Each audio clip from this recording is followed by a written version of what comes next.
সুপ্রিয় শিক্ষার্থীবৃন্দ ও সম্মানিত শ্রোতামণ্ডলী, আসসালামু আলাইকুম। আজকের ক্লাসে আমরা আলোচনা করব তৃতীয় শ্রেণীর গণিত বইয়ের 84 পৃষ্ঠা থেকে ভগ্নাংশ। অধ্যায়ের নাম হচ্ছে ভগ্নাংশ। মূল প্রশ্ন: একটি রুটি আছে।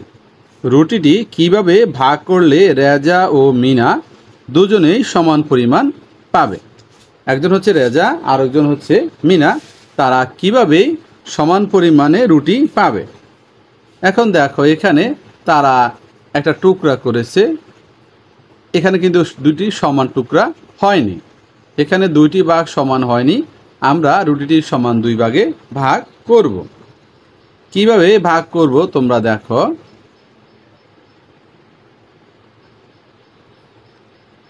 আমরা যদি রুটিটির ঠিক মাঝামাঝি অংশে আমরা ভাগ করি, এদিকে খেয়াল করো, ঠিক মাঝামাঝি অংশে যদি আমরা এটাকে কেটে নিই, তাহলে রুটিটি সমান দুই ভাগে ভাগ হয়ে যাবে।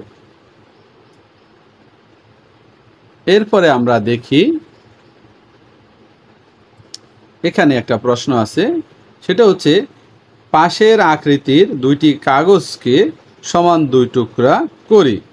পাশের আকৃতির দুইটি কাগজকে দেখো, এখানে একটা আয়তকার কাগজ, বর্গাকার কাগজ আছে বা আয়তকার কাগজ আছে, আর এখানে একটা কি বৃত্তাকার কাগজের টুকরো আছে। এখানে দেখো কাগজটা স্পষ্টত আয়তকার, এটাকে আমরা কি করব, সমান দুই ভাগ করব। অর্থাৎ সমান দুই ভাগ করার জন্য আমরা কাগজটিকে আগে ভাঁজ করব। কাগজটিকে আমরা ভাঁজ করব, ভাঁজ করে একটা রেখা টেনে এটাকে আমরা সমান দুই ভাগে ভাগ করব। এটা হচ্ছে একটা ধাপ। আরেকটা ধাপ হচ্ছে, কাগজটিকে যদি আমরা কোনাকুনিভাবে ভাঁজ করি, এভাবে কোনাকুনি করে ভাঁজ করে যদি কেটে নিই, তাহলেও কাগজটি সমান দুই ভাগে বিভক্ত হবে। আর ত্রিভুজাকৃতির কাগজকে যদি আমরা সমান দুই ভাগে ভাগ করতে চাই, তাহলে আমরা কি করব, প্রথমে কাগজটির একটা মাঝখান বরাবর একটা চিহ্ন দিব। এরপর এটা কাগজটাকে আমরা ভাঁজ করব, ওই দাগ বরাবর আমরা কি করব, ভাঁজ করে কাগজটা কেটে ফেলব। তাহলে কাগজটি সমান দুইটি খণ্ডে বিভক্ত হয়ে যাবে। অন্যভাবে এই কাগজটিকে যদি আমরা এভাবে লম্বালম্বিভাবে দাগ দিয়ে এটা লম্বালম্বিভাবে ভাঁজ করি এবং একে দুটি টুকরে বিভক্ত করি, তাহলে কাগজটা দুইটি সমান ভাগে বিভক্ত হয়ে যাবে। একটি কাগজের ফিতাকে সমান দুই ভাগে ভাগ করি। ধরো এখানে একটা কাগজের ফিতে আছে, তা আমরা কি করব, কাগজের এই মাথাকে এই মাথার সাথে মিলাবো, মিলিয়ে সমানভাবে আস্তে করে এখানে এনে ভাঁজ করব। ভাঁজ করে এটাকে কি করব, দুইটা টুকরো করব। তাহলে কাগজটি সমান দুই ভাগে বিভক্ত হয়ে যাবে। বলা হয়েছে, যখন আমরা একটা বস্তুকে সমান দুই অংশে ভাগ করি, তখন প্রত্যেক অংশকে আমরা অর্ধেক বলি। যখন এই কাগজটাকে সমান দুই ভাগে ভাগ করলাম, তখন এই একটা অংশ, এই আরেকটা অংশ, প্রত্যেকটা অংশকে আমরা কি বলি, অর্ধেক বা দুই ভাগের এক অংশ, অথবা কি বলি, দুই ভাগের এক ভাগ বলি। আমরা লিখি দুই ভাগের এক ভাগ। অর্থাৎ কাগজকে দুই ভাগ করা হয়েছে, এই জন্য নিচে দুই হবে, আর এই যে এক টুকরা, এই জন্য উপর আমরা এক লিখলাম। এটাকে আমরা বলি দুই ভাগের এক। তাহলে দুই ভাগের এককে আমরা বলি অর্ধেক বা দুই ভাগের এক ভাগ। এরপরে আরেকটা সমস্যা আছে, সেটা হচ্ছে 1 নম্বরে একটা সমস্যা আছে, কোন টুকরোটি ক এর দুই ভাগের এক? এই রেখাটা হচ্ছে একটা নাম দেওয়া হলো ক, এই রেখাটার নাম দেওয়া হলো ক। তো বলা হচ্ছে কোন টুকরোটি দুই ভাগের এক। তা আমরা লিখলাম, এটা হচ্ছে, যদি টুকরোটা কয় ভাগ করা হচ্ছে, 4 টুকরা, 1 2 3 4। এখানে যে টুকরো করা হয়েছে 3টা, এখানে টুকরো করা হয়েছে 2টি, এখানে টুকরো করা হয়েছে 1টি। তাহলে এক টুকরো হচ্ছে 4 ভাগের এক ভাগ। আর এখানে কত, 2 টুকরা করা হয়েছে, তার মানে এটাকে অর্ধেক করা হয়েছে। যেমন 4টা ভাগ আছে, 4টা ভাগের মধ্যে এখানে 2 ভাগ করা হয়েছে, তার মানে অর্ধেক আছে, তার মানে হচ্ছে এটার নাম হচ্ছে 2 ভাগের এক। তাহলে আমরা লিখতে পারি তৃতীয় টুকরাটি ক এর 2 ভাগের এক ভাগ।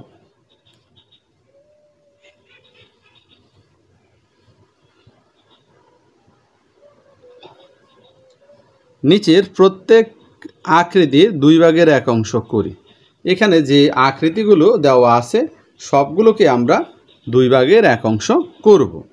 দেখো এখানে একটা আকৃতি দেওয়া আছে, এই আকৃতির মাঝখানে আমরা কি করলাম, একটা অংশ রং করলাম। যে টুকরা কয়টা, 2টা টুকরো হচ্ছে 2টা, এই জন্য এটার নাম হচ্ছে, নিচে থাকবে কত 2, যদি 1 অংশ রং করা হয়েছে এই জন্য এটার নাম হচ্ছে 2 ভাগের 1 অংশ।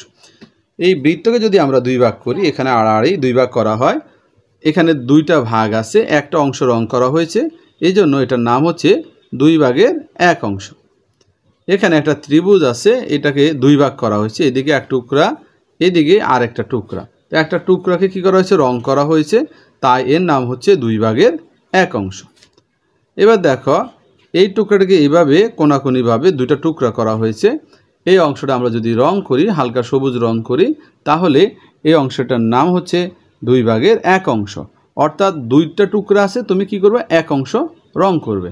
এখানে বইতে আমার এখানে দাগটা ছিল না, আমি এখানে একটা দাগ দিয়ে এটাকে কি করলাম, 2টা ভাগ করলাম।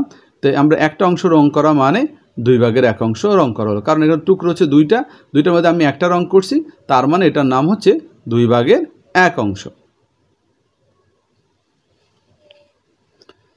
এবার দেখো 2টি 2 ভাগের 1 একত্রে রাখলে কি হয়, এখানে একটা 2 ভাগের 1, এখানে একটা 2 ভাগের 1, যখন আমরা একসাথে করি তাহলে দেখো পুরোটা হচ্ছে একটা 1-এর সমান, মানে পুরো একটা কাগজ, পুরো একটা কাগজ মানে 1-এর সমান।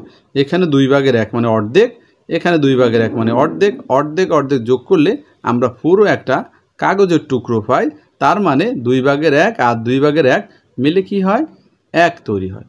আবার বৃত্তাকার কাগজের বেলায়ও এখানে যদি অর্ধেক করা হয়, এই অর্ধেক, এই অংশের নাম হচ্ছে 2 ভাগের 1 মানে অর্ধেক, এই অংশের নামও হচ্ছে 2 ভাগের 1 মানে অর্ধেক। তাহলে অর্ধেক অর্ধেক যোগ করলে আমরা কি পাই, একটা পরিপূর্ণ 1 পাই।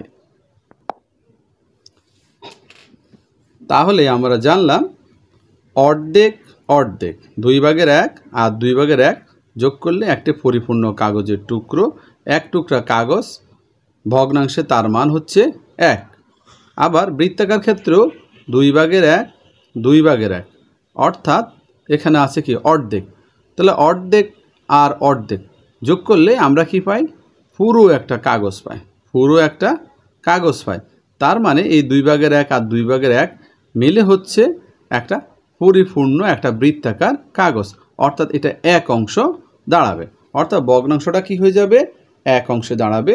এই জন্য আমরা লিখতে পারি 2টি 2 ভাগের 1 একত্রে রাখলে 1 তৈরি হয়। কি তৈরি হবে, 1 মানে পূর্ণ একটা সংখ্যা তৈরি হবে। ধন্যবাদ সবাইকে, আসসালামু আলাইকুম।